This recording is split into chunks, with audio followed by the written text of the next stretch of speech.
If you have ever experienced burnout, you know how important it is to always take a breather. When you don't take time off, you'll find yourself doing things overtime. After 3 years of living like this, you could find yourself on the way to a meltdown. When you experience a meltdown, here are the signs. Number one, you become scatterbrained. You actually don't have thoughts that are in line, your thoughts are not processed, and you also look frazzled and disorganized. At the same time, you're not performing. You seem to be doing things, but you're just running on the spot, just doing things on auto mode. This is definitely a sign of meltdown. And when this happens, you can be sure that the next call you're going to get is from human resources. Therefore, take a breather. Keep your weekends for yourself. Get me time. Don't let it be always about pressure, always about work, and always about looking for money. Of course, these things are very important, but at the same time, you need space. You need a break.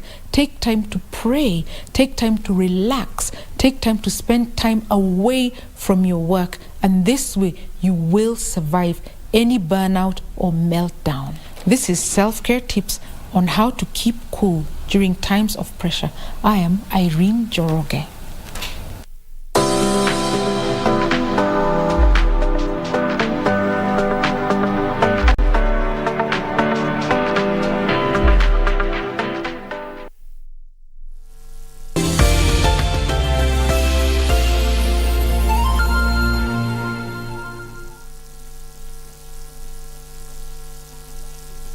Did you know that while many road traffic crashes are avoidable, human behavior continues to be the leading cause? Stop these crashes before they stop you.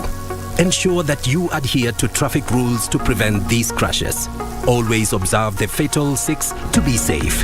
When driving, please ensure that your speed is within the stipulated limits, the road ahead is clear before overtaking, stick to your lane, keep left unless carefully overtaking. Ensure that you are well rested before driving on long distance, and never drink and drive.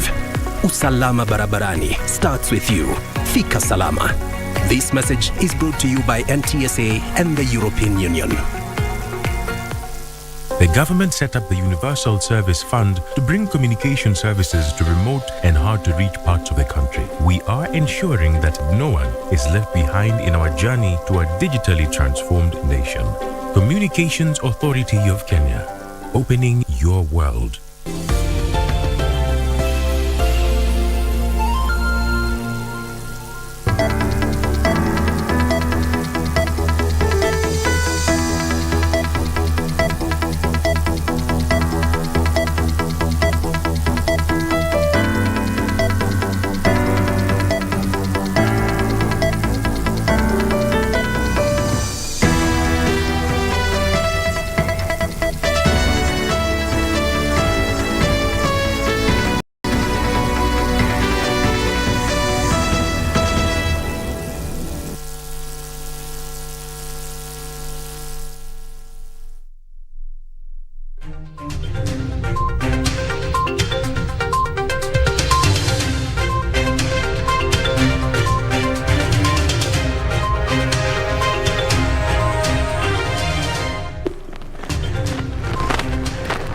Hello there, it's the 26th day of April 2022. This is KBC Prime coming to you live from Broadcasting House here in Nairobi, Kenya. And Kenyans have until tomorrow to view the body of the former president Mboya Kibaki, which is lying in state ahead of the National Memorial Service on Friday, which will be held at the Nyayo National Stadium. And one day later, we will be witnessing the burial in his Othaya home, that's in Nyeri. Right. So we have many stories lined up for you tonight on this live broadcast, but let's first take a look at our headline stories.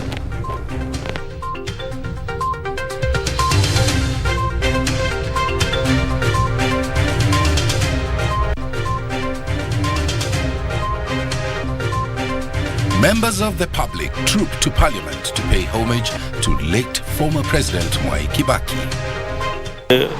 Date for submission of aspirants lists for the positions of president and presidential candidates and deputies, as well as gubernatorial candidates and deputies, will be on the 16th of May.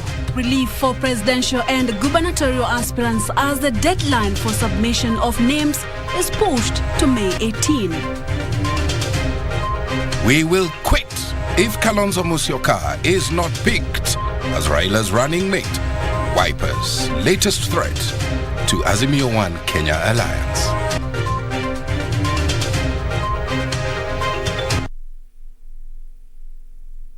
Many thanks indeed for joining us. My name is Mboya.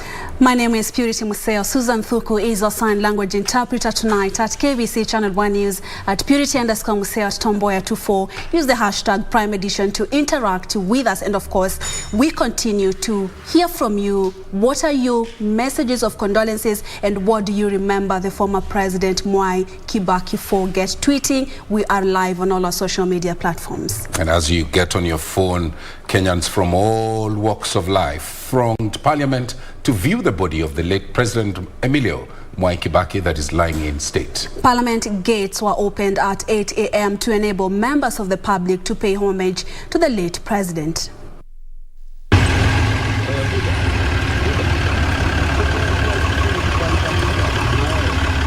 6:46 a.m. at the Parliament buildings.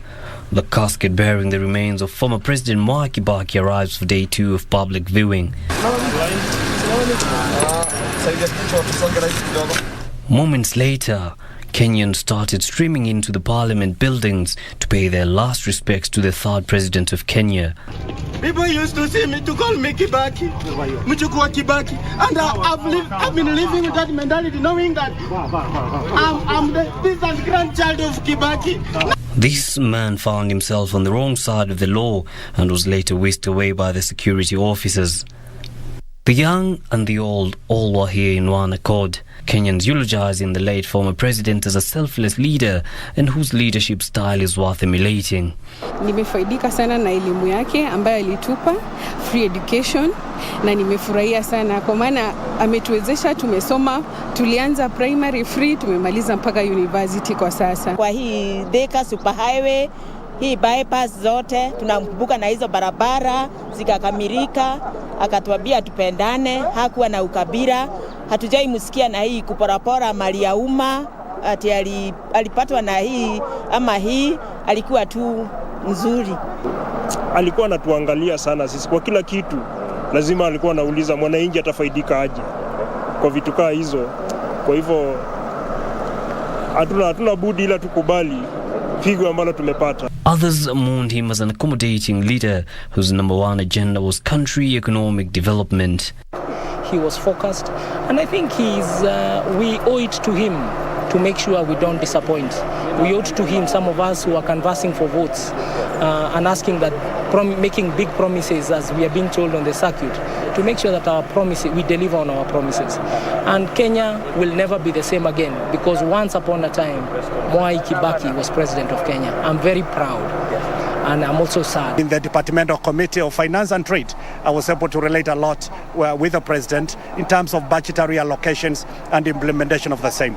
And so this is the president that I remember him very well. He was really a true economist, because we were able, the member of parliament, depending on how the mood was and requesting for additional budgetary allocations, to be able to do a lot of things that they were able to be pushed by their constituents.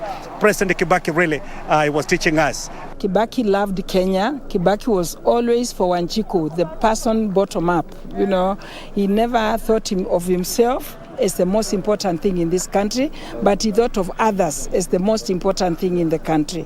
He believed in the well-being and the lifting up. The retired president's body will be in Parliament for one more day for public viewing. The National Mass is slated for Friday 29th at the Nyayo National Stadium. The burial will take place on Saturday, April 30th at his Othaya home in Nyeri County. Yusufar reporting for Prime Edition. Interior Cabinet Secretary Dr. Fred Matiang'i Tuesday led senior government officials in signing a condolence book at Harambee House in honor of former President Mwai Kibaki. The late former president will be laid to rest in his rural home in Othaya, Nyeri County. Here's more with Beatrice Gatonyi. Interior Cabinet Secretary Dr. Fred Matiang'i kicked off the exercise at Harambee House, followed by Head of Public Service Joseph Kinyua, then Interior Principal Secretary Karanja Kibisho. Meanwhile, Health Cabinet Secretary Mutahi Kagwe led former Health Ministry officials who worked with the late President Emilio Mwai Kibaki when he was the Minister for Health in the signing of the condolence book at Afya House, Nairobi. Kagwe said the former president achieved a lot as the Minister for Health during his tenure from 1988 to 1991. When I speak on behalf of the Ministry of Health, I speak also for the many doctors and nurses and health workers who are out there who worked with him. Some of them retired, but I'm sure they all remember him fondly. They remember him fondly for the things that he has done, not just generally in the other ministries, but in this particular day. The reason why we called everybody here is also to remember what he did for the health state of our nation. In Embu, Eastern Regional Commissioner Evans Achoki, while signing the condolence book, remembered the late president as the one who visualized the Vision 2030 development blueprint that has set the country's journey to prosperity. He said it is President Kibaki who started the Constituency Development Fund, which is credited for turning around development in rural Kenya. Kwa hivyo tunauliza wananchi, viongozi, wafanyi kazi wa serikali waweze kujitokeza na kuja kuandika kitabu cha maombolezi. Rift Valley Regional Commissioner Maalim Mohammed said Kibaki worked with technocrats and established a robust structure that subjected the civil service to rigorous performance measurements and public perception tests, which attracted and retained men and women of quality. Tunamkumbuka kwa sababu ni mtu alikuwa anaangalia kazi ya wafanyakazi wa umma na ulikuwa unapewa kupandishwa ngazi kulingana na kazi yako. Kwa hivyo tunamkumbuka kwa hayo mambo ametufanyia kama viongozi katika serikali yetu tukufu. Western Regional Commissioner Isaiah Nakoru led the area residents in paying tribute to the late former president Mwai Kibaki. Coast Regional Commissioner John Elungata described the late president as a selfless man who strived for the development of the country during his 10-year reign, which he termed as the golden decade. Na watu tutamkumbuka kwa kusisitiza juu ya utendaji kazi wa wafanyikazi wa serikali na hata viongozi, na hakuwa na wakati wa kupiga domo ama kuzungumza barabarani ama kupiga siasa ya hivi na vile. Ni mtu ambaye alikuwa na haja ya kuona nchi imegeuka. Beatrice Getonyenge-Tich, Prime Edition. Now, presidential and gubernatorial aspirants have until the 16th of May 2022 to present their names and those of their deputies to the Independent Electoral and Boundaries Commission.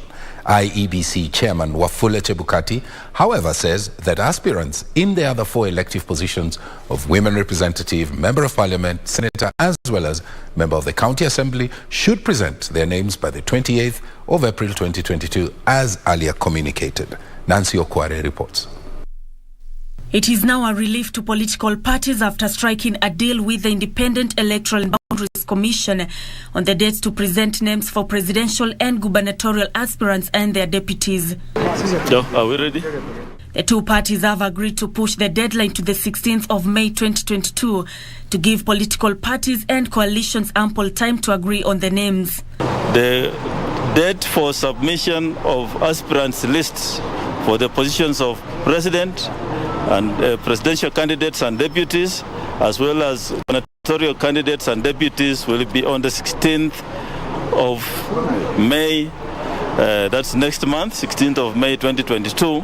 kila chama inajadiliana katika hilo swala la deputy president na deputy governors. Kwa hivyo tumeongezewa muda kidogo ndio watu waendelee kuwasiliana na kuongea mazungumzo zaidi, ndio majina itakayotokea itakuwa imekubalika katika eneo zote za Kenya. Kama wage-insist kwamba mpaka Thursday tupeane jina, bado tungepeana jina sababu hatuwezi kurudisha karatasi bila jina linalofaa. This directive also applies to independent candidates vying for these two positions. However, IEBC Chairman Wafula Chebukati has maintained that the deadline for submission of names of aspirants for the 4 position of women representative, senator, member of parliament and member of county assembly shall remain the 28th of April 2022 as earlier communicated. And this is mainly to assist the commission, or rather to give the commission a chance to submit those names to the Chapter 6 institutions so that they can carry out due diligence on the particular aspirants. In my opinion, they should go ahead and announce the running mate, who is going to be the deputy president, so that the country can then judge the teams. We don't have the complete teams. We don't know the constellation how it's going to be. We don't know who they are going to work with. I think this uncertainty may not necessarily be very good for the country. The consultative meeting was necessitated by a protest by Azimio la Umoja One Kenya, Kenya Kwanza and other political parties over the initial April 28th deadline issued by IEBC for submission of presidential aspirants and their deputies. Nancy Okware, Prime Edition. Azimio la Umoja One Kenya Coalition Party presidential flag bearer Raila Odinga has pledged to focus on the country's economic revival and seal all corruption loopholes if elected president in the August 9 general election. Addressing a meeting of the Constituency for Africa group that seeks to shape America's policy for Africa in Washington, D.C., Raila further said that his administration will provide a platform where Kenyans can engage and trade with the rest of the world. Azimio la Umoja presidential aspirant Raila Odinga started his US tour on Saturday last week, where he has been holding a series of meetings with senior US government officials. Speaking while addressing a meeting of Constituency for Africa group that seeks to shape America's policy for Africa in Washington, D.C., Odinga vowed to end corruption if elected president in the August polls. One of the major impediments to investment in Africa has been some factors which include, for example, infrastructure, poor infrastructure, high cost of energy, bureaucratic red tape, corruption. Some of inhibiting factors that have hindered investment in the continent of Africa. We are going to address those issues so that we can create a very attractive environment, new environment for people to come and invest in the continent. The ODM leader saying his focus will be lowering the cost of living for Kenyans. We are open. I've started with Kenya. We are inviting you people to come, the African diaspora, to come to Africa and invest in Africa. You're welcome. In terms of Africa, it's the same. Africa is the same. We are discussing ways and means of opening up Africa for trade. So we have got historical connection. The United States helped Kenya in the struggle for independence from British colonialism. So we therefore share very many things in common. And we want to see that these relationships are strengthened. So we are saying we want to, of Kenya, we are starting a new chapter in Kenya after the elections of 9th of August this year. Odinga is set to visit the State Department and the White House, where he will hold meetings with the country's Assistant Secretary of State for Africa and members of the Congress. Raila was expected to be at the United States for a week, cut short his tour, and is expected in the country on Wednesday ahead of the burial of the former president, Mwai Kibaki. Now, a section of leaders from Wiper Party are threatening to ditch the Azimio la Umoja One Kenya coalition if Kalonzo Musyoka is not appointed as Raila Odinga's running mate in the August 9th general poll. Led by Makueni Senator Mutula Kilonzo Jr., the leaders said Kalonzo has a large following compared to other leaders eyeing the position in the coalition. As Zainab Said reports. Wiper Party is not letting it and is warning it might be forced to reconsider its position if Kalonzo Musyoka is not named Raila Odinga's running mate for the August 9th presidential race. The person who will deliver the dream of Azimio One Kenya Alliance ni Raila Amolo Odinga na Kalonzo Musyoka. Speaking during the issuance of nomination certificate to different aspirants at the Kalonzo Musyoka's command center, the leaders led by Mutula Kilonzo Jr. warned failure to naming Kalonzo as Raila's running mate may destabilize the alliance. Leader, you forgive us saa zingine tukikuwa watoro on your behalf. Utasema tu hawa watoto wangu wamekuwa watoro, Mungu wasamee. When we say that we know that the Azimio party can only become what it is and what we want it to be when you are fully incorporated. They claim Kalonzo enjoys numerical strength than any of those eyeing the position and that his political stature does not allow him to take anything less than a running mate. Nyumba kura zimehesabiwa anazo 3.8 million, lakini kuna kaunti moja pia ukitaja na 2-3 zingine. Kwa wale kaunti tuna kura 305,000. Hizo zote zinavuka 4,000,000. Tuna 4,000,000 ambazo Wiper tutazileta mezani. Tunataka kumsikia mwingine atakuwa naibu wa rais alete zake mezani tujue ni ngapi. There is no reason really why Wiper is not the party to produce the presidential candidate. Among those issued with certificates to contest the gubernatorial seats include Ali Chirau Makwere for Kwale County, Mike Mbuvi Sonko for Mombasa County, Dan Mwanzo for Taita Taveta County, Wavinya Ndeti, Machakos County, Mutula Kilonzo Jr., Makwene County, Sirath Abdullahi, Wajir and Julius Malombe to contest the Kitui seat. For Prime Edition, I'm Zainab Said.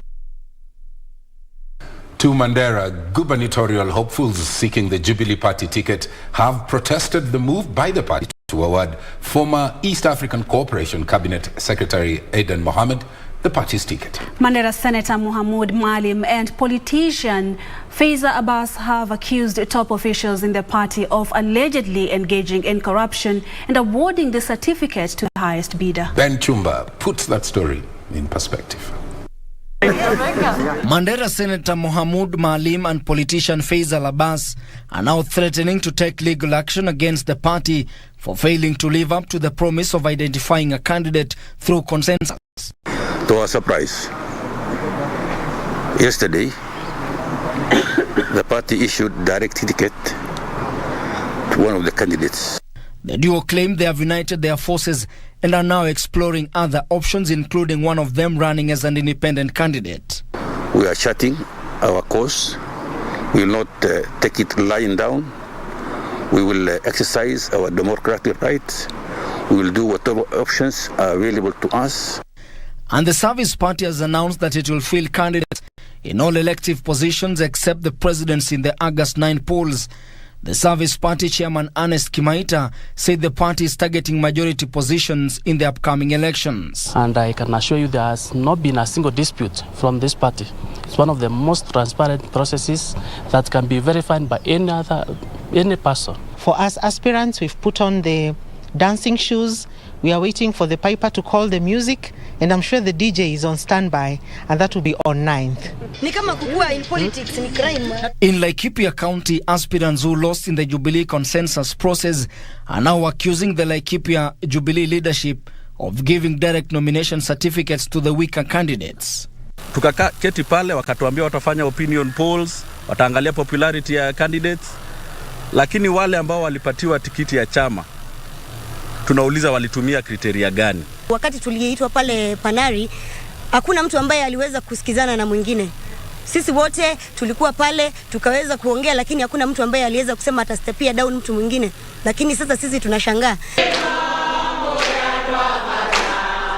And Muranga Jubilee gubernatorial candidate Jamle Kamau has picked Dr. Naomi Njeri Kagone, who is the director of Kenya Chamber of Commerce, Muranga chapter, as his running mate, saying she has experience to revive the economy of the county. Leaders are those people who show the direction that their people take. And I can tell you for sure that come 9th of August this year, Muranga people are going to be happy that they have agreed to follow us. My duties and responsibilities are only to support your administration, which I'll perform diligently, apply complementary approach, but not a competitive approach. Finally, former Kiambu woman representative Anna Nyokabi has maintained that she remains in the Kiambu gubernatorial race despite the Jubilee Party settling on James Nyoro as its flag bearer. Thank you for your support and for your strength to work with me, especially those who have gone through a nomination process that is less than acceptable or desirable. Speaking when she met various candidates who were denied the Jubilee ticket, Nyokabi signaled running as an independent candidate. I will ensure under my leadership that we have a unified county that works for the interest of her people. It doesn't matter what party you belong to, whether it's CCK, Tujibebe, UDA, Jubilee, it doesn't matter. You're all citizens of Kiambu County. Ben Chumba, Prime Edition. It's 9:17 East African time. This is KBC Prime. We're taking our first short break. Absolutely, and we continue to mourn the death of the Kenya's third president, Mwai Kibaki, and we continue to ask you, what do you remember him for? Tomorrow is the last day for the viewing of the body, which is lying in state. Maybe you can make an effort to go and, give your last respects to the former president and keep tweeting. We are going to go through your feedback during and before the tail end of this broadcast. Stay with us.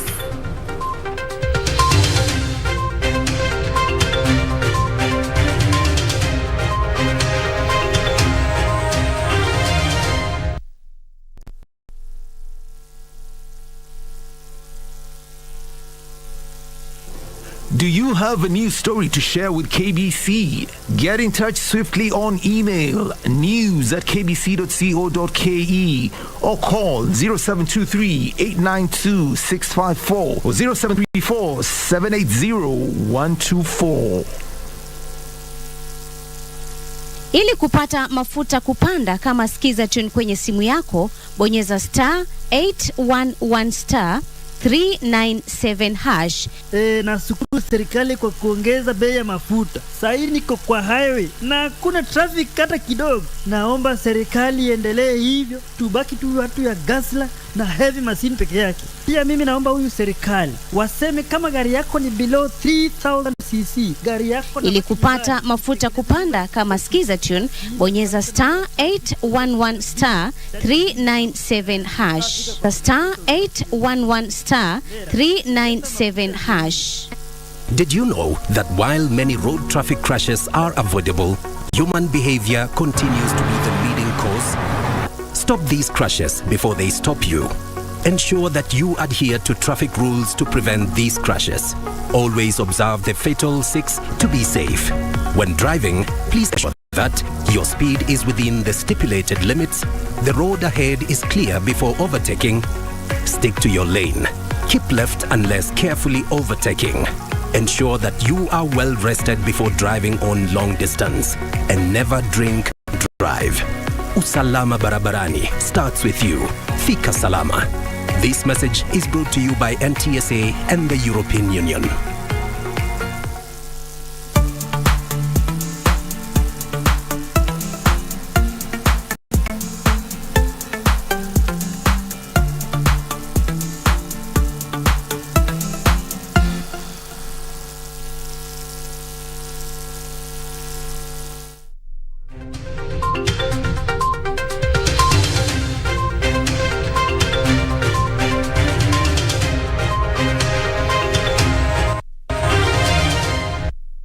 Welcome back to this live broadcast coming to you from Broadcasting House right here in Nairobi, Kenya. Moving on, residents of Lurambi in Kakamega County have called on government to install lighting arresters in the area to curb deaths caused by natural occurrence. In the latest incident, 2 children from Simansi village died after being struck by lightning. Here's more with Ben Troinjue. Barely a month ago, thunderstorm struck and killed a woman in Ibinzo village, Lurambi constituency in Kakamega County. She left behind a 4-month-old infant, and now residents of the neighboring Simanzi village in the same area are in mourning after a boy and a girl were struck and killed by lightning. Tulikuwa tunatengeneza mboga na mvua ikaanza na watoto wakatoka wakaenda kwa nyumba kubwa. Sasa tulisikia tu radi kipiga. Mara ya kwanza ikapita. Mara ya pili ikafanya nini? Ikaingia kwa nyumba. Tungeomba serikali isaidie ituregeshee tena mili yetu hivi na tukafanye mazishi ya hao watoto. Alafu huwa nasikia wakitangaza kuna pesa za disaster Kakamega County. Hizo pesa hufanya kazi gani? They have lamented laxity by the government in installing lightning arresters, claiming that thunderstorms have also damaged their electronic devices. Lightning arrester endakana ikuwa hapa izuie hizi vitu. Waja serikali huwa inangoja vitu zifanyike ndiposa wakuje na solution. For Prime Edition, I'm Ben Troinjue. In the corridors of justice, the High Court has frozen the bank accounts of finance officer at the Ministry of Environment for allegedly embezzling 79 million shillings from the ministry. And according to the Ethics and Anti-Corruption Commission, Samuel Kariuki Njoroge had 22 million shillings in his account when the freeze order was sought, yet he has been earning a salary of 32,000 Kenyan shillings since 2018. This and more from the courts. The Ethics and Anti-Corruption Commission EACC's attention was drawn to suspicions of embezzlement from the Ministry of Environment and Forestry by its finance officer Samuel Kariuki Njoroge, following deposits that were disproportional to his salary. Njoroge was earning between 32,000 and 42,000 shillings a month since his employment in January 2018. However, deposits into his bank account from the ministry during his employment period had amounted to 79.7 million shillings, mostly from interest irregularly acquired. Justice Daniel Ogembo granted EACC its request to freeze Njoroge's account for 6 months. Njoroge had 22 million shillings in the account. Elsewhere, Azimio la Umoja presidential aspirant Raila Odinga has opposed a case filed by Third Way Alliance leader Ekuru Aukot to have him blocked from vying in the coming polls. Aukot wanted Raila, Kalonzo Musyoka and Musalia Mudavadi barred from vying, arguing that they were public servants and hence beneficiaries of the Retirement Benefits Act. Odinga, however, termed the petition as an afterthought and abuse of the court process. Finally, former Kasarani Member of Parliament Elizabeth Ongoro and 9 others have been charged afresh with graft. The new charge sheet reduces the amount involved to 43.1 million shillings instead of 48 million shillings they had been accused of embezzling from the Kasarani Constituency Development Fund. The case will be mentioned on the 13th of May with the hearing set to commence on the June 27th.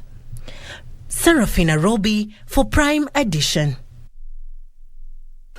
The national government has been urged to fast-track the distribution of relief food to the 12 most affected hunger-stricken counties in the country. Samburu North Member of Parliament Alois Lentoimaga claimed that cash transfer program was taking a little too long, leaving the beneficiaries at the risk of dying of hunger. Elsewhere, members of 2 families from Etanda, that's in Kitutu Church in North Kisii County, are demanding for justice after their kin perished in a road accident from a hit-and-run public service vehicle. The following in our county roundup. Speaking at Bendera Primary School in Samburu North, where he launched 20 million shillings bursary kitty for 4,500 students in secondary schools, colleges and universities, Letoimaga faulted the cash transfer program for taking too long to serve its purpose. Kwa projects ya primary schools, secondary schools, police stations, chief's offices, milioni 20 tumepeana leo. Na hii ni mara nafikiri ya 4 tumepeana pesa kama hizi. Bado tunabakia karibu milioni 40 hivi ambaye projects ambaye hajakuwa disbursed. Elsewhere, 2 families from Itanda and Kitutuchate, North Kisii County, are demanding for justice after their members perished in a road accident from a hit-and-run public service vehicle. Peter Mokaya, a brother to one of the deceased, blamed the driver for taking off when he could have assisted the victims, including rushing them to the hospital. Tunataka haki ya watoto wapatikane kwa sababu ajali ikitokea barabarani inatakikana gari isimame ione kama itaweza saidia watu wapeleke hospitali. Lakini kitu walifanya ilikuwa ni hit and run. Still in Kisii, a section of parents are now lamenting the tough financial constraints as schools reconvene for the new academic calendar. Considering the current economic hardship here in Kenya, it is not easy for me because right now the school which I'm taking the school fees is around 30,000 per term. In Meru, a business group known as 47 Pillars has asked members of the National Assembly to table a bill in Parliament which will see a reduction of prices of essential commodities that has pushed high the cost of living. Finally, a drama ensued at the Kakamega County Assembly after the suspended clerk Laban Atemba was denied entry by security at the gate despite having a court order. The county speaker Maurice Buluma claimed the court order did not grant Atemba permission to enter the premises. Baada ya hiyo kuexpire waliniongeza suspension nyingine ya siku 60. Hiyo wakisema ni miezi 2. Alafu baadaye tena wakanitumia barua akisema ya kwamba mimi nilikuwa resign from the services of the county assembly kwa sababu nilikuwa nataka kwenda siasa. Na wakati nilipata ujumbe huo nikasema mimi sikuwa resign, nikasema hiyo barua ilikuwa forgery. Frederick Muki for Prime Edition. It is the county that produced Kenya's third president. Tonight in our weekly news feature segment, County Fact File, we cross over to the central Kenya and take a closer look at one of the counties in the former central province, Nyeri Code 019, and the man that the county gave to the service of the nation as president for 10 years died in retirement on April 22nd, 2022.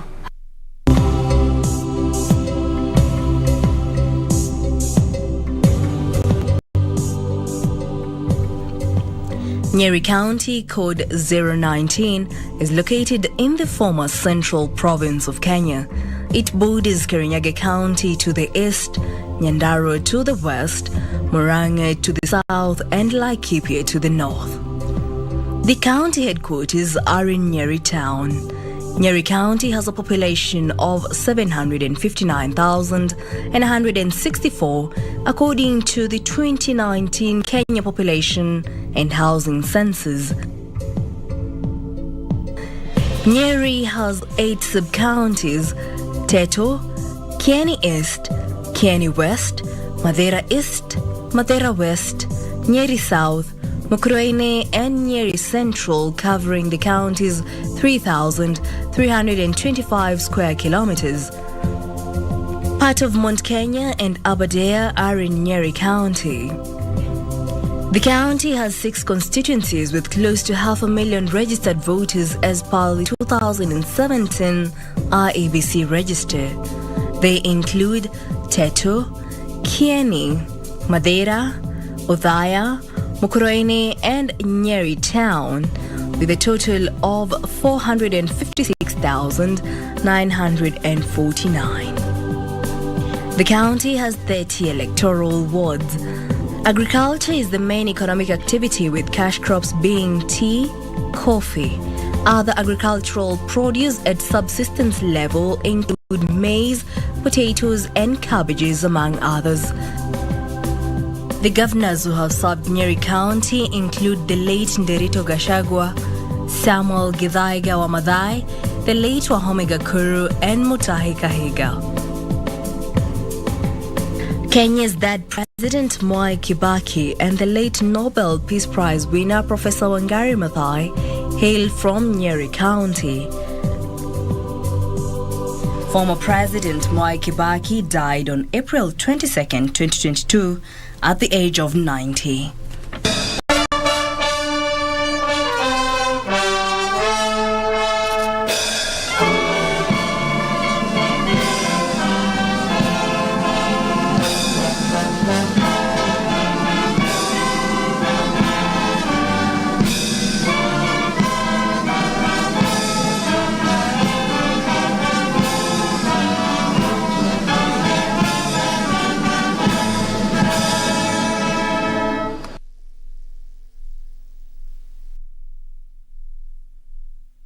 From Nyeri County back to Broadcasting House right here in Nairobi, Kenya. Coming up, a look at the day's business with Carol Njenga. And later on, the lovely Karen Kibet will be on with the sports news. Stay tuned.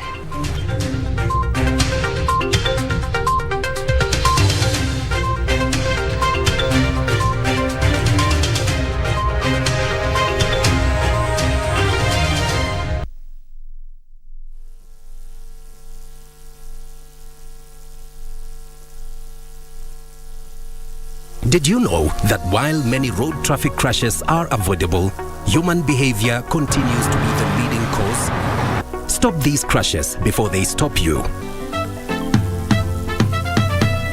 I know Kinanzu is a very inconceivable person.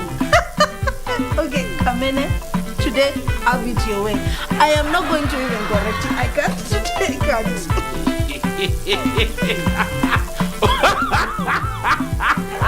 I mean, wait, do you guys still get some beating from your parents? As big as some of you are.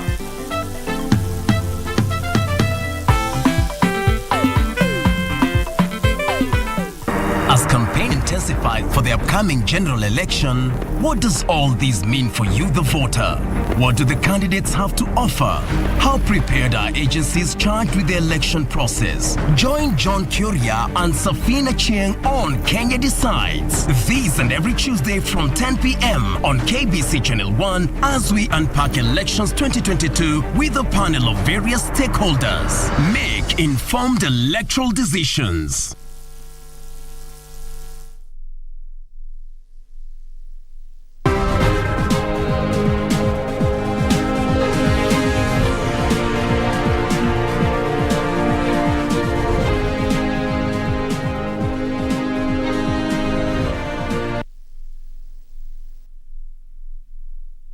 Time to turn now to take a look at the latest in the world of business. My name is Carol Njenga. The government has lifted the ban on trade of scrap metal effective from this Sunday, but with conditions. Industrialization and Trade Cabinet Secretary Betty Maina says on those licensed would be allowed to carry out the scrap metal business. She says multi-agency team have been appointed in each devolved unit led by the respective county commissioner to vet and license the scrap metal dealers. President Uhuru Kenyatta in January this year placed a moratorium on scrap metal business until proper guidelines are put in place to regulate the sector following increased vandalism of critical infrastructure including power transformers and transmission lines, telecommunication network as well as rail and road infrastructure. The move hit hard exporters and dealers in scrap metal who ceased operations. And today, Industrialization and Trade Cabinet Secretary Betty Maina announced the lifting of the ban effective next month. The President has permitted the gradual lifting of the moratorium with effect from 1st of May 2022. Trading in scrap metal will be confined to all those who are duly licensed. A multi-agency team has been established in each county and chaired by the county commissioner to vet and license dealers. Received applications from more than 260 persons, which is commendable because prior to the moratorium, we had only received applications for licenses by less than 20. Licensed dealers, millers and smelters trading over 5 tons of scrap metal shall pay a fee of 250,000 shillings yearly. Collectors and Juakali businesses trading over 3 tons will pay 150,000 shillings in annual fees, while steel fabricators, motor vehicle salvage operators and stockists of second-hand motor spares, rewinders and local welders shall be required to pay 50,000 annually. Those contravening the rules will be liable to fines or be imprisoned. Kenya is staring at another food crisis due to the fast-spreading fowl armyworm that has now affected 33 counties in Kenya. Acting Crops Development Principal Secretary Francis Owino has said the worms have so far ravaged over 500,000 acres of land in the Western, Rift Valley and Central regions. The PS has said the government is ramping up efforts to control the fast-spreading worms.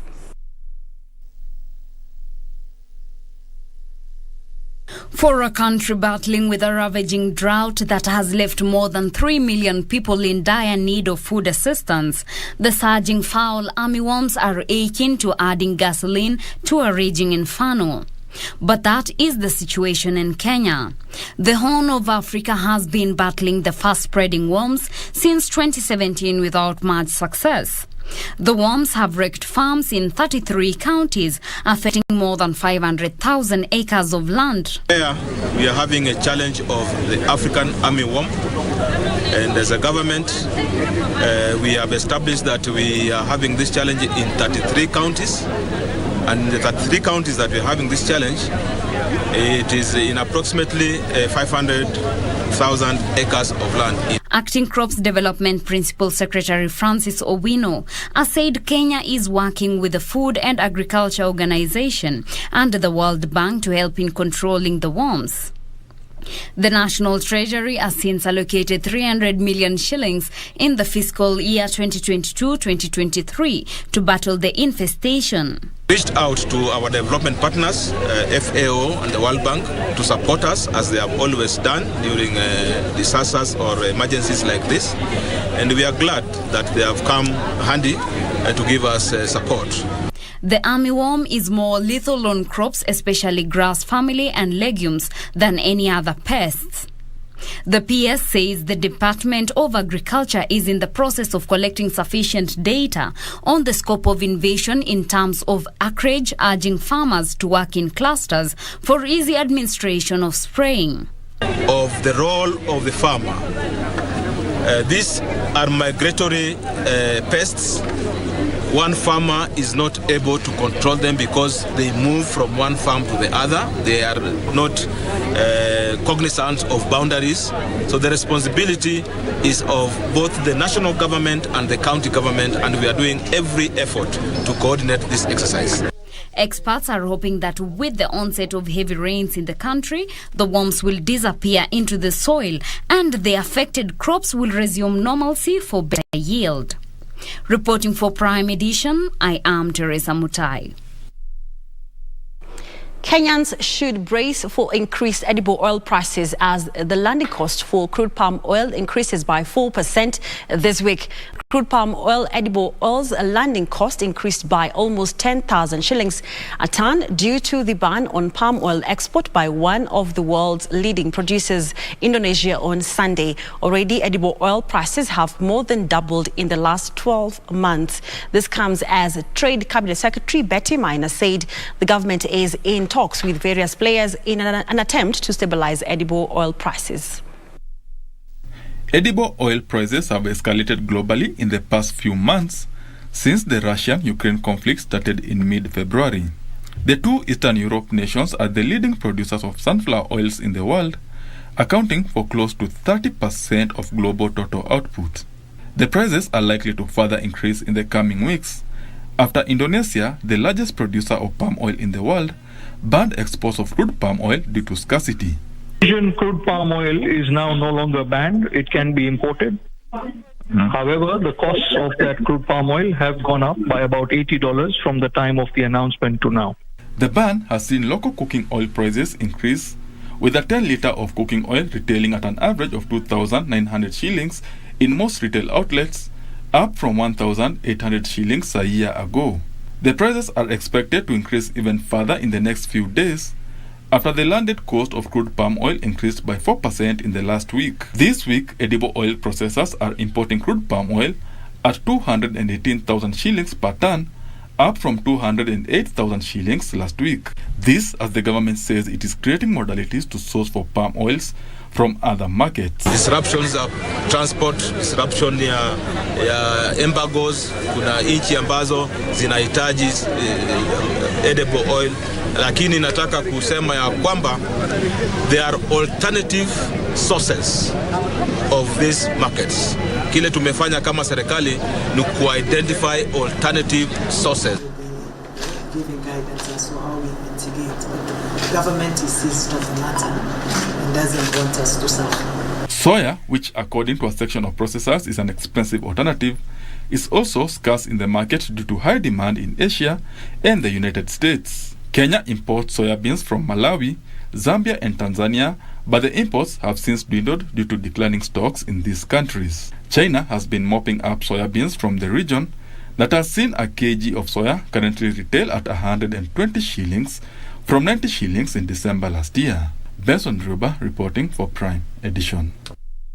Now to international news roundup, Twitter board has agreed to a $44 billion takeover offer from tech billionaire Elon Musk. The firm initially rebuffed Musk's bid, but it will now ask shareholders to vote to approve the deal. Musk, who made the bid less than 2 weeks ago, noted that Twitter had tremendous potential. More details coming up. Discussions over the deal, which last week appeared uncertain, accelerated over the weekend after Musk would Twitter shareholders with financing details of his offer. Under pressure, Twitter started negotiating with Musk to buy the company at a proposed of $54.20 per share dollars price. The deal ends Twitter run as a public company since its 2013 initial public offering. He also called for a series of changes, from relaxing its contact restriction to eradicating fake accounts. Twitter shares on Monday closed more than 5% higher after the deal was announced.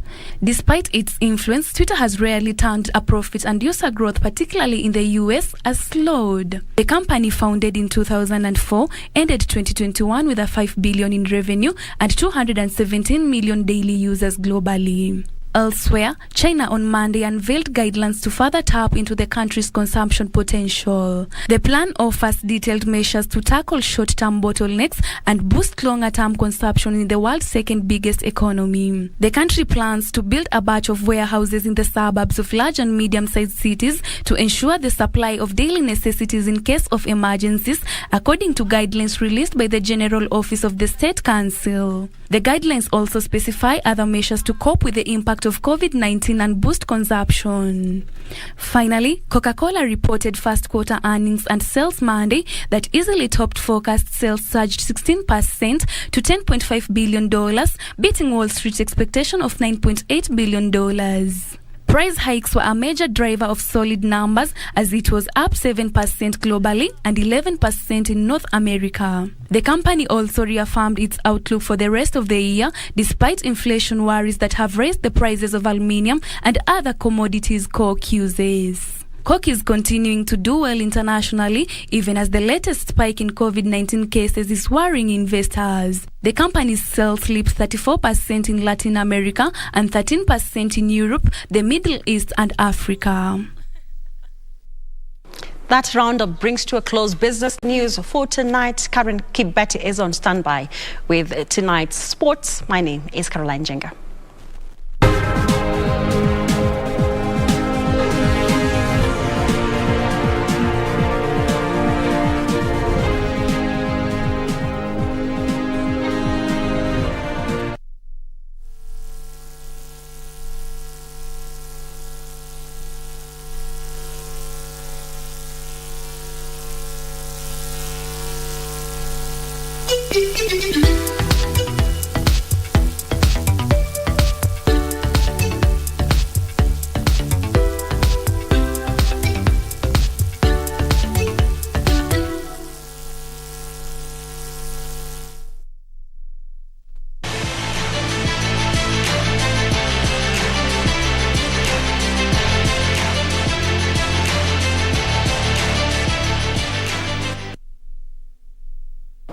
Welcome back. I do hope you're holding up well. It's now time for us to take a look at what's making headlines in the world of sports. My name is Karen Kibet. Now, Kenya's top deaf golfer Isaac Makoha is eyeing gold at the 24th Summer Deaf Olympics to be held in Brazil from May 1st to 15th. Makoha, who plays for handicap 0.8, exuded confidence of clinching gold but named German Alan John as his main opponent. Kenya's top golfer Isaac Makoha is going for the gold medal at this year's Deaf Olympics in Brazil. In his Deaf Olympics debut in 2017 in Turkey, Makoha finished 5th and is ranked in position 5 in the world among deaf golfers. Basically, when you go to Brazil, the only focus is have a medal. That's the only thing. So I believe I'm capable with my training sessions. The only focus, the only point we're having is to have a medal. So I've been ready ever since, so gold is my ultimatum target. Other golfers who will travel to Brazil with Makoha are former Muthaiga Golf Club caddies Adan Waria and Gilbert Alikula. The Vet Lab golfer challenged his counterparts to work hard ahead of the global event to be held at the Cactus do Sul Golf Club. Makoha has been to several countries like Turkey, and indeed he's a motivation to us. He became number 5. So again, Makoha has a large network which has enabled him to boost his skills, and as I said, he's a member of Vet Lab that's in Kabete. We've had tournaments with the hearing people, and we're still ongoing. We've had match days, match tournaments, and I believe everything said, we are looking forward to a better tomorrow. In the first round, all golfers will play in the stroke play format from May 7th to 9th. The best 16 will qualify for the quarters and then semi-finals, which will be played in a match play format on May 10th, and the finals to be played on 11th May. Thank you, Buckley, for that report. Now, moving on, Manchester City boss Pep Guardiola says his team will need 2 exceptional games to overcome Real Madrid and reach the Champions League final, where they will play either Villarreal or Liverpool, who play tomorrow night. Premier League leaders City take on La Liga leaders Real in the first leg of the semi-final at the Etihad Stadium tonight. Problems are mounting as Eden Hazard, Luke Jovic and Mariano Diaz miss out due to injuries. Guardiola's side lost 1-0 to Chelsea in their first Champions League final last season, while Real have been European champions 13 times. This is the 3rd time in 7 seasons that City have reached the last 4, while Real are in the semi-finals for the 10th occasion in 12 years and aiming to win the tournament for the first time since they beat Liverpool 3-1 in the 2018 final. The second leg of this semi-final will be played at the Santiago Bernabeu on the 4th of May, while the final will be in Paris on the 28th of May. Liverpool and Spanish side Villarreal contest the other semi-final, with the first leg at Anfield tomorrow night. And finally, Leeds United moved 5 points clear of the Premier League relegation zone following a fair